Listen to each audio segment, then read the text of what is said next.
We begin with the deadly stabbing spree. 7 crime scenes spanning 2 cities, 4 people dead, 2 wounded. This is the suspect, Zachary Castaneda. And in just the past hour, we have learned the identities of 3 of the victims. The man on the right in this photo is Helmuth Hopprich. His son shared this picture with the Associated Press. He says Helmuth was killed at his Garden Grove apartment. The Orange County coroner just released the names of 2 more of the people killed in this attack. 39-year-old Pascual Rioja Lorenzo from Garden Grove was killed at a Santa Ana subway, and 58-year-old Robert Parker of Orange was killed at a Santa Ana 7-Eleven. Hello, I'm David Ono.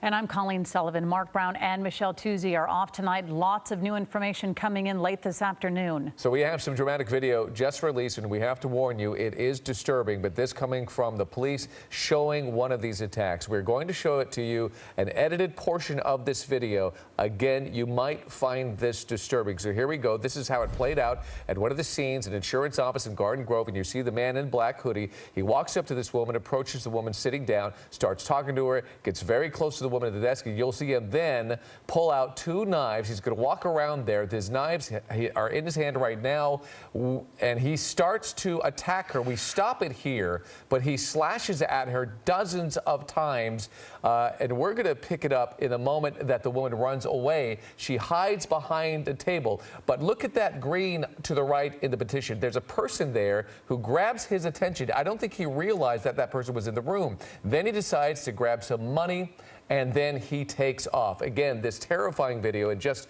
part of what played out in 2 Orange County cities. And Eyewitness News reporter Rob McMillan is live in Garden Grove with more on this story. Rob? Well, chilling video indeed. In fact, earlier this afternoon when the police department said they would be releasing it, they said the only reason, because they don't typically release video like this, is that they wanted to know the level of violence that this suspect was allegedly committing around their community. Now, more than 24 hours after this all started, police are still here at the suspect's home. And just within the past hour, we have a little bit of confusion, because while at the news conference, the police chief said that the suspect should not have been eligible for being released from prison under a prior conviction because of AB 109. Clarifying that, he says that technically, had the laws still been the way they were years ago, he still would have been in prison. But California Department of Corrections now saying that he technically served his full prison term under the way the law currently reads. Meantime, the suspect is in bars and right now is not cooperating with police, so they say it's very difficult to come up with a reason for why all of this happened. The suspect in the violent stabbing spree is 33-year-old Zachary Castaneda, a convicted gang member with more than 24 arrests since 2004.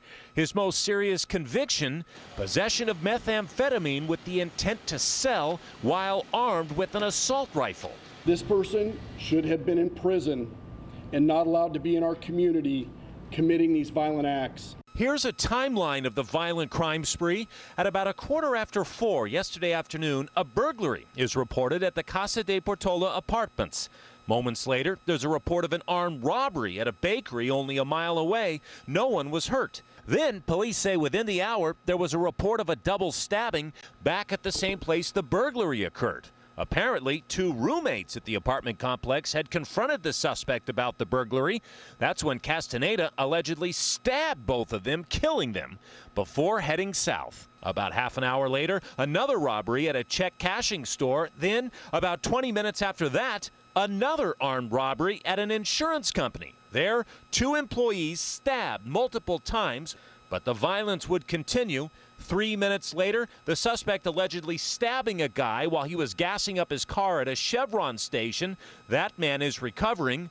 Not long after that, Castaneda allegedly stabbed and killed someone else in the parking lot in front of a Subway restaurant. Then, just across the street, police say he followed a security guard into a 7-Eleven, stabbing him in the back, killing him. Moments later, police would finally catch up and arrest him. The flags behind me are at half staff. That's for the needless violence that's happening across the United States. This violence has to stop. Again, no information released on a possible motive, but police say it does not appear to be a hate crime. Hello, I'm Mark Brown. Click the ABC7 logo to subscribe to our Eyewitness News YouTube channel.